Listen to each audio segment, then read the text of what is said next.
Hey guys, I just wanted to talk about the boycott because everyone's talking about it.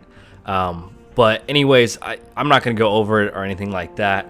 I just want to say that um, I th- I mean I'm with you guys. I don't spend on this game anyways, but if there was a 99-cent offer for 1,000 power cores, I wouldn't purchase it.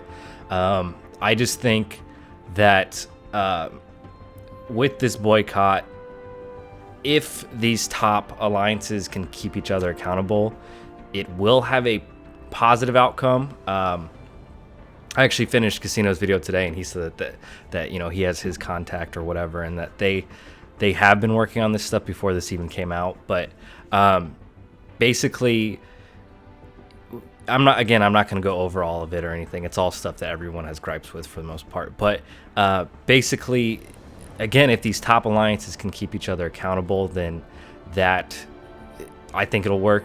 If you have, and even if they can't keep each other accountable, but if let's take an alliance has 24 people, you take these top alliances that spend and spend and spend, and half of them don't spend, even though these top alliances are spending a lot, if half of them don't spend, that will have a positive effect. I don't agree with everything that was said. I don't think, ever since the Stark Tech stuff and that got fixed, the stealth buffs towards raids and all that stuff, I haven't felt stealth buffs or anything like that. I mean, probably 90% of the time I'm completing the same thing, the same U7 nodes and all that stuff with the same teams, and not really having that much issue. But again, I haven't seen it.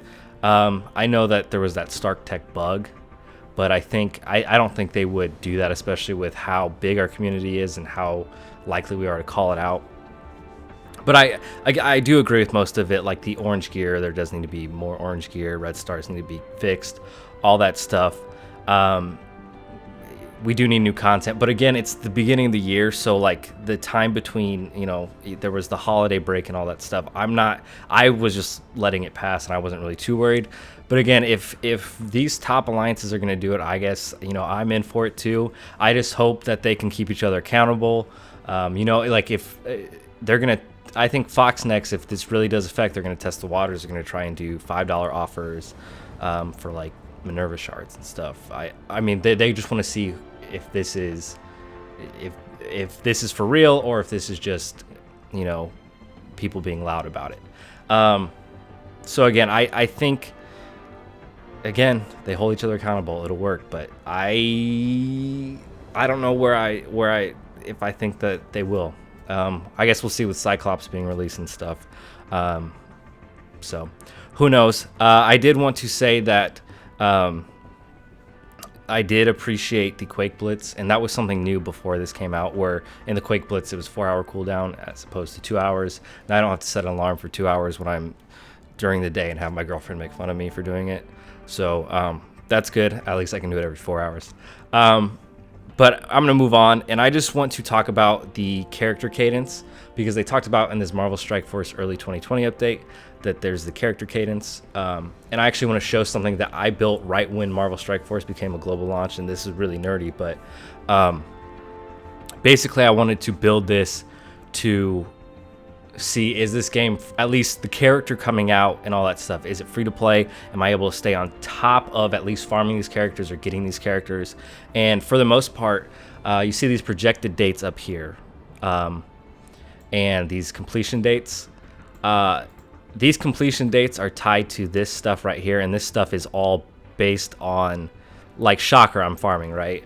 I'm trying to get 295 shards for Invisible Woman. I'm at 218. If I change this, let's see, can we see Shocker? See, Shocker has 26 days left. If we change it to 220, it changes it to 25 days. Again, I don't mean to be going into detail about this, but basically, when Marvel Strike Force first came out, I set this all up, and the completion date said 5/6/2025. So right here, this 5/6/2025. So I was like, okay, that's my permanent date. And then as I went along, I kept, I would move on from Yondu to Captain America to so and so to so and so, and this doesn't even take into account orbs and stuff. But basically, here's my completion date as a free-to-play person. Again, spent less than $10. I think I did the math. It's like a penny and a half per day or something for the total days, probably less. But basically, yeah, all the stores are basically free-to-play. Again, I probably won't be spending. These are a lot. This is the Alliance War store. I won't be spending Alliance points or the Alliance credits into that store. I'll probably just farm those characters. But if we look over here, here's all our not farmable characters. Thanos is actually missing from this list because I have Thanos at 7 stars, so I took him off for my own sake. But I do wonder, even with this completion date of 4 years ahead of this one, if all these characters came on and were put throughout, if it would stay the same. I think it would, really. But I just kind of want to show that character cadence for those that were wondering or who have not done the math. You actually, again, it's probably 2 years out, but you actually can farm. You actually can farm these characters in time, and they are free to play with the released. And then I want to do one more touch up on stuff. Actually, I do want to correct something from last video. ISO 8 I said would be RNG. Apparently it's not. I did not hear that. So that's good. I'm still a little pessimistic. I don't know. If it's done right, it's done right. I'm not super excited for it, but I understand other people are. And I think this new game mode, the real-time PvP, will be cool. My dog's freaking out right now, but I think it could be cool. I don't really have much to say. We'll see what they do with it. Maybe they'll make like more of a tournament system or something cool like that. I also want to note, even though there is a boycott, that once I hit 1,000 subscribers, which I'm at like 115 right now, I'm gonna start doing giveaways probably every either 2 weeks or every month. I don't know the amount yet, but basically once I hit 1,000 subscribers, I want to start giving to people. Even though I'm free to play, spending other people's money you might be for that. So I will start probably doing giveaways once I hit 1,000 subscribers.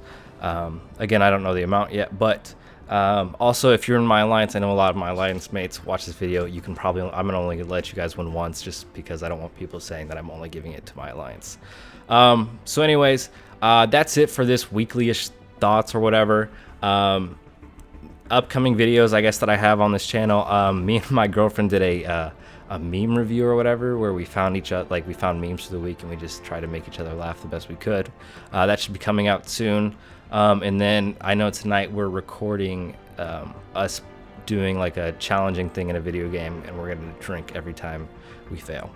So look for those in the future. But other than that, thanks for watching. I hope you have a great day.